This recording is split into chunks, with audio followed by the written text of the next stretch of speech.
बिस्मिल्लाहिर्रहमानिर्रहीम। अस्सलाम वालेकुम नाज़रीन। ख्याल तो था कि आज इतवार का दिन है और शायद कुछ ज़्यादा एक्टिविटी भी ना हो और वीलॉग की छुट्टी की जाए, लेकिन इस वक्त लाहौर की में सूरत हाल बहुत ही दगर्दू कशीदा और संगीन है। पूरा मुल्तान रोड जो है मैदान जंग बना रहा। अब क्या कहा जाए, एक किसी ने तंजिया वो खूबसूरत सी पोस्ट आई जो एक फ़िक्रा था बड़ा अच्छा सा कि अगर आप इनको पाल नहीं सकते थे तो इनको फिर पैदा क्यों किया है। बच्चे कहते हैं ना अपने वालिदैन को कि अगर मुझे आप पाल नहीं सकते थे तो मुझे पैदा क्यों किया है। तो यही सवाल रियासत से पाकिस्तान के 22 करोड़ अवाम पूछ रहे हैं। MKM से लेके और तहरीक तालिबान से लेके और कहाँ से आए, पख्तून तहफ़्फ़ुज़ मूवमेंट से लेके और तहरीक लब्बैक पाकिस्तान तक और मज़ीद कई सिपा साहबा सिपा मोहम्मद, अगर आप इनको पाल नहीं सकते थे तो पैदा क्यों किया। और फिर जिसने भी समझाने की कोशिश की, चाहे वो काजी फ़ायज़ ईसा जैसे मुअज़्ज़िज़ जज थे, उनको निशान इबरत बनाने की मज़मूम कोशिशें की गई और जारी हैं, लेकिन अपने आमाल पे कोई गौर करने की ज़रूरत नहीं थी। इससे पहले कि मैं ये चंद हर्फ कहूँ कि ये कहाँ हम खड़े किधर जा रहे हैं, जो कि मैं अपने वीलॉग में बताता रहा हूँ कि तहरीक लब्बैक ये मॉन्स्टर बन चुका है, ये बहुत बड़ा अफरीत बन चुका है। और ये अफरीत आपके काबिलियत, आपके जो आपके तखमीने हैं वो उससे बहुत कहीं ज़्यादा आपको मुस्तकबिल में सामने आके तंग करेगा। या बल्कि ये अफरीत तो आपको क्या फ़र्क पड़ा है, रियासत पाकिस्तान के लिए बन चुका है। क्योंकि ये जो 30-35 साल MKM भुगती, बुरी बंद लाशें उठाई, तहरीक तालिबान के हमने कितने जो है अटैक्स देखे, 70,000 से ज़्यादा शहादतें दी, और फिर सिपाह साहबा सिपाह मोहम्मद और इनकी आपस की लड़ाई में हमने कितने बड़े बड़े आलमी दीन जो है उनसे हम महरूम हुए। तमाम फ़िरक़ों के, अहले तशय्युअ के भी और अहले सुन्नत वल जमात के भी और हर तरह के जय्यद लोग और कई तो बेगुनाह लोग, डॉक्टर अली हैदर जैसे बेगुनाह लोग इसकी भीड़ चढ़ गए, जिनको ये भी नहीं पता कि क्यों मारा गया। ये अब एक नया मॉन्स्टर है। पता नहीं इस पाकिस्तान के ऊपर आज सेब का साया है कि 1952-53 से जब ये शैतानी रूहें चार, जिनका मैं अक्सर नाम लेता हूँ, गुलाम मोहम्मद, सिकंदर मिर्ज़ा, जनरल अयूब साहब और जस्टिस मुनीर मलिक, ये सब जब से ये हलूल कर गई हैं शैतानी रूहें पाकिस्तान के जस्ते खाकी में, आज तक हर 2-4 साल बाद पिछले 70 साल से एक अफरीत आता है, वो उसका सर कुचला नहीं जाता, दूसरा पैदा हो जाता है और ये जमा हो रहे हैं। अब ये है कि दर्जनों अनवा इकसाम के इस तरह के अफरीत हैं जिसे कौम ने बर्दाश्त है। इसमें भी प्रेस कॉन्फ्रेंस क्या हो रही है आज, हुकूमती जो गमाशते हैं कि जी शहबाज शरीफ ने ये झूठ बोला, ये ज़माना ठीक नहीं है, ये फैसला ठीक नहीं है, झूठ पे झूठ। वो लोग जो लाहौर में रहते हैं वो जानते हैं कि शरीफ ख़ानदान जो है सियासत में आने से पहले लाहौर में उसकी क्या औकात थी। जो पाकिस्तान के अंदर उस वक्त की औकात थी, उनके अंदर जो नुमायां लोग थे साहब हैसियत, उनमें ये थे कि ये कोई सफाई नहीं है, ये कोई ना दोस्ती है ना दुश्मनी है, ये सिर्फ वो है कि ये इसके बारे सामने कहना कि जी 60s में जब उन्होंने माशाअल्लाह आलीशान 8 भाइयों ने 8 घर बनाए या 7 भाइयों ने 7 घर बनाए, तो पूरा लाहौर अपनी उंगलियां मुंह में दबा के खड़ा था। ये लाहौर का एक बहुत बड़ा वाक़या था। ये 60s की बात है। मुझे नहीं पता कि ये जो हुकूमती तर्जमान है, इनके वालिदैन उस वक्त बेचारे किस कैफियत से गुजर रहे होंगे, वो किस किस्म की मेहनत मजदूरी कर रहे होंगे, जायज़ कमा रहे होंगे, नाजायज़ कमा रहे होंगे, मुझे बिल्कुल किसी के बारे में कोई नहीं पता। मैं ऐसा ये कहता हूँ कि इन झूठ बोलने से कुछ नहीं होता। जहाँ तक तो है कि शहबाज शरीफ साहब ने 1990 में कौन क्या जमा कराया अपना नॉमिनेशन फॉर्म, उस पर क्या सासे लिखे, कब जायदादें फैमिली में एक वालिद से ट्रांसफ़र होकर बच्चों की तरफ आई, मुझे से कोई इस वक्त लफ्ज़ नहीं। मैं से ये कहता हूँ कि आप ऐसा करें कि इमरान खान साहब के जब से वो कमाना शुरू हुए उनकी टैक्स रिटर्न बता दें, उसको छोड़ें। 1997 का इलेक्शन जो उन्होंने पहले लड़ा था, तो जो नॉमिनेशन पेपर के अंदर अपने असासे बताए थे बेशर्मो, वो भी आज अखबार को दिखा देते। 2002 के अंदर जो असासे जमा करे थे वो भी दिखा देते, फिर बता देते कि एमनेस्टी स्कीम आई जिसके अंदर उन्होंने एमनेस्टी ली 2003 के अंदर, और वही काला धन 2003 की जो स्कीम थी जिसके अंदर ये जुर्माना दे के थोड़ा बहुत जो इन्होंने काला धन सफेद करे, इसी को इन्होंने बाद में मनी ट्रेल के तौर पे बताया था कि ये किस तरीके से, और वो जो मनी ट्रेल थी वो भी साकिब निसार साहब की हक की अदालत ना होती और जीआईटी बनी होती तो वो जो कागजात थे, जो पकोड़े तलने वाले कागजात थे, जो सुप्रीम कोर्ट जिनको आंखों से और चूम चूम रहा था लगा के, तो सारा पता चल जाता। इसमें महंगाई देखें, आज भी मरीम औरंगजेब साहब की प्रेस कॉन्फ्रेंस है जिसमें वो सारी तफसील बता रही थी, इतनी डिटेल बताया कि जो चीनी ये सस्ती दे रहे हैं उसकी कीमत है 83 रुपये। वो एक शनाख्ती कार्ड हाथ में रख के रोज़े के साथ 1 किलो ज़्यादा नहीं मिलती। कतार है कि अखबारों में तस्वीरें जो छपी हुई हैं 1 किलो चीनी लेने के लिए, जो कि बाजार में 105 रुपए की 110 रुपए की मिल रही है, वहाँ उनको सिर्फ 83 रुपए की मिल रही है। यानी कि 17 रुपए के लिए दिल दहला देने वाला इंतजार है, और यूं शनाख्ती कार्ड लेके खड़े हैं भिखारियों की तरह, जैसे राशन मिल रहा फ्री का। ये 13-80 रुपए की चीनी है जो कि जिस दिन इक़्तिदार संभाला था तो 52 रुपए की चीनी थी, 52 रुपए की। शायद यूटिलिटी स्टोर में इससे भी कम हो, ये जो जिस पे यहाँ पे ये 83 की दे रहे हैं, और चीनी बाजारों में मिल नहीं रही। और बाकी कौन सी महंगाई है, दवाइयाँ खुदा गवाह है कि लोगों ने इलाज करवाना छोड़ दिया, इतनी महंगी हो गई है, पता नहीं क्या बीत रहे लोगों पे। उसमें ये खड़ाक जो आज उन्होंने की है हुकूमत का, जो अपना जो पुलिस का एलामिया है, फिरदौस आशिक अवान साहबा की जो प्रेस ब्रीफिंग है, उसके मुताबिक एक डीएसपी, दर्जनों पुलिस अफसर और रेंजर्स यानी कि पैरा मिलिट्री ट्रूप्स बकौल फिरदौस आशिक अवान के नवाकोट थाने पे हमला करके तहरीक लब्बैक वाले उठा के ले गए हैं। यानी कि थाने के अंदर पुलिस महफूज नहीं है। ये लाहौर का आज का वाक़या दिल दहला देने वाला, इसको कौन हैंडल कर रहा है? ये आज ख़त्म हो जाएगा। सारे पाकिस्तान में हर एक को पता है कि सवाद आज़म है। ये वो लोग हैं कि जिसको पूरे पाकिस्तान की आपको अंदाज़ा नहीं कि कितनी हमदर्दी हासिल है।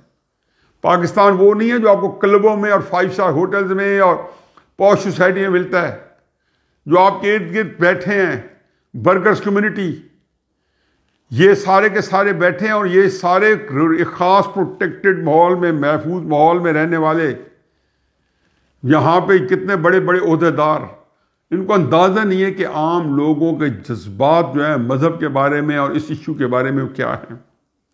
वो सारे कट मरेंगे, बेअमल हैं, लेकिन रसूल सल्लल्लाहु अलैहि वसल्लम की मोहब्बत के लिए ये जान देने का सिलसिला जो है मुसलमानों में, वो एक अजीबोगरीब उसकी वो सूरत हाल है।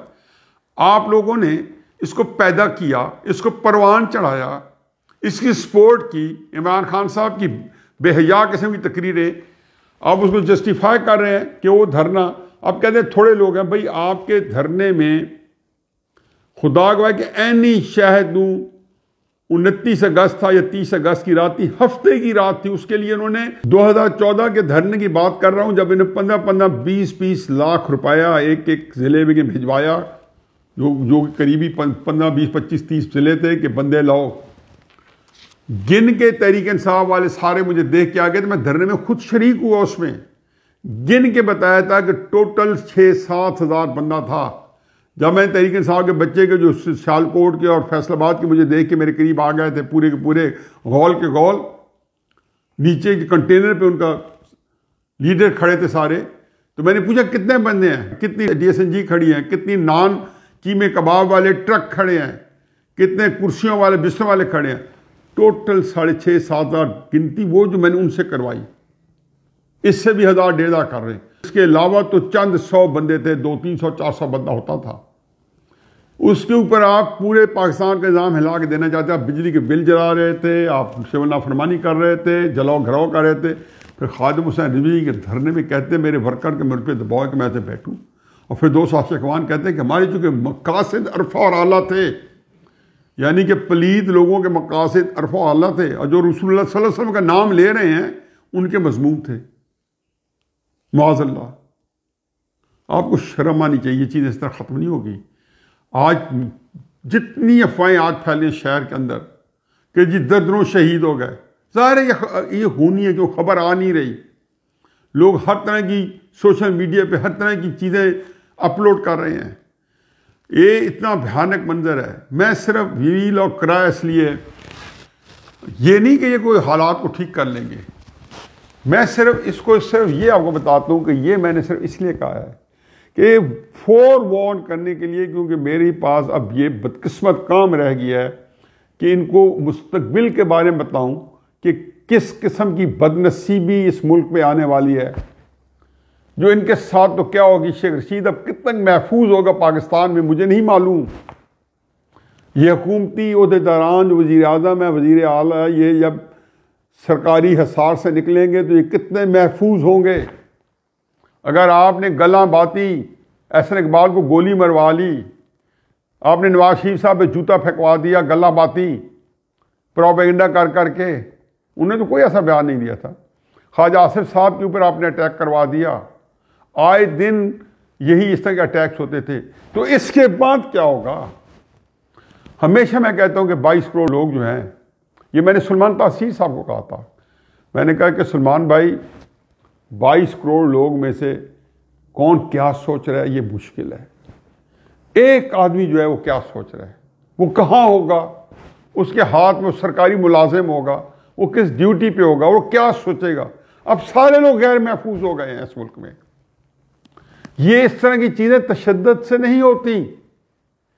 मैं आपको सिर्फ यही फोरवार्न कर रहा हूं कि आने वाले दिनों में अल्लाह ना करे मेरी जुबान जो है जो हो रही है इसमें बिल्कुल ये चीजें ना हो। खाक का बदन मेरे मुंह में खाक के आइंदा जो कुछ होने वाला है, जो हमले होंगे, जो रिएक्शन होगा, जो लोग आज बकौल आप लोगों के थाना नवा कोर्ट उठा के ले गए पूरा, और आखिरी खबरें आने तक आप रेंजर्स को, पुलिस को, डीएसपी को वागुजार नहीं करवा सके, गुस्से में आके अंधाधुंध फायरिंग, हर घर के अंदर आप घुसे हुए हैं। ना वहाँ औरत की इज्जत है ना वकार है, आप बेहुमतियाँ कर रहे हैं लोगों की। लोग अपलोड कर रहे हैं अपने घरों के हालात, उनके घरों की तोड़ फोड़ कर रही है पुलिस। बच्चे मासूम 2-2, 3-3 साल के 2-2 महीने के बच्चे हैं, उनको अजियतें दे रहे हैं आप लोग। ये चीज़ें जो है ये मुल्क में क्या एक सोची समझी स्कीम के तहत हो रही हैं?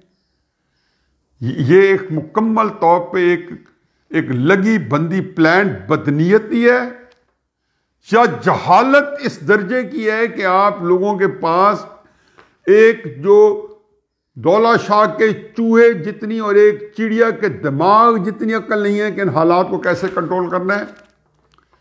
चंद दिनों में आपने मुल्क के क्या हालात से कहां पहुंचा दिए। 20 तारीख का ऐसे इंतजार कर रहे हैं जैसे वो टप गई तो आप महफूज हो जाएंगे। हर आज के हालात हैं जैसे 3 दिन के हालात ने आज के हालात को जन्म दिया। आज के हालात की कोख से 20 तारीख वाले हालात सामने आ रहे हैं। फिर हर जुम्मा आएगा, आपको जैमर्स लगाने पड़ेंगे, पूरे पाकिस्तान को इनकैपेसिटेट करना पड़ेगा। और FATF ने ना फिर खुश होना है और ना IMF खुश होना है। ना ये वजीरों की म्यूजिकल चेयर आपको बचा सकती है। एक को कहते हैं कि ये कुर्सी छोड़ दो, दूसरी छोड़ दो, और फिर बड़ी बेशर्मी से बजाय बेइज्जती फील करें कि हमारी कितनी ह्यूमिलिएशन कर रहा है कि एक बंदे को वजीर बनाता है, वजीर खजाना अनाउंस होता है, उस बच्चे की इंस्पिरेशन होती हैं। और मैंने खुद तारीफ की थी कि अल्लाह इस लड़के में, हमाद में अल्लाह ने बड़ा पोटेंशियल दिया है। अब आजमाते तो सही, हो सकता है सबसे अच्छा यही साबित होता। 4-5 दिन बाद बहर कर दिया। हफीज शेख को बर्खास्त, नदीम बाबर बर्खास्त। किस तौहीन से आप लोगों को निकालते हो। फिर म्यूजिकल चेयर शुरू है और वो कहते हैं जी कप्तान बैटिंग ऑर्डर में जो दे दे। मुझे बताएंगे किसी दिन कोई कप्तान तेंदुलकर का 5-6 नंबर पे खिला दे। किसी ने बता दें कि कोई कप्तान मियां दाद को 5वें नंबर पे भेज दे उसकी चौथी पोजीशन से, चौथी से 5वीं। मुझे कोई बता दे कि जहीर अब्बास को 1 डाउन से आप भेज दें, अपनी फॉर्म में हो। भाई ये बड़े बैट्समैनों को कप्तान नहीं छेड़ा करते, ना कप्तानों में जुर्रत होती है कि उनकी तरफ आंख उठा के देखें, ना कप्तान जो है ऐसी टीम को बर्बाद कर सकते हैं। इससे देखें कि कप्तान को यह भी नहीं पता कि इस वक्त ये जो ओपनिंग बैट्समैन है ये बॉलर हैं, और जो बॉलर्स हैं वो मिडिल ऑर्डर बैट्समैन हैं, या वो स्पिन बॉलिंग कराने हैं, ये क्या पोजीशन करनी है, या उन्होंने एंड ऑफ द डे से एक विकेट कीपिंग करनी है और कुछ नहीं करना। तो ये जो कुछ आज लाहौर में हुआ है, मैं दोबारा दोहरा रहा हूं कि ये हवास बाख्त की जो हुकूमत की है, जो सियासी तौर पे इंतशार है, ये सोने पे सुहागा होके मुझे पाकिस्तान का डर लग रहा है। चुनाचे इसीलिए ददमंदी से कल मैंने जनरल बाजवा साहब से अपील की थी कि खुदा के वास्ते अपने 1.5 साल को अल्लाह की तरफ से एक इनाम समझ के अल्लाह के लिए कोई काम कर जाए, और इस मुल्क में सिर्फ आईना कानून दे जाए, हमें बाकी कुछ मिले या ना मिले। आप अवाम की हुक्मरानी यहां पे मुस्तहकम कर जाएं, चाहे अवाम इमरान खान साहब को मुंतखब करती है या जरदारी साहब को। और इस पाकिस्तान के अवाम से ज्यादा मैं सारी दुनिया घूमा हूं, सारे निज़ाम इलेक्शन के देखे हैं, हर मुल्क में हर आयामा के साथ देखा है। पाकिस्तान की अवाम से ज्यादा समझदार अवाम कहीं नहीं है।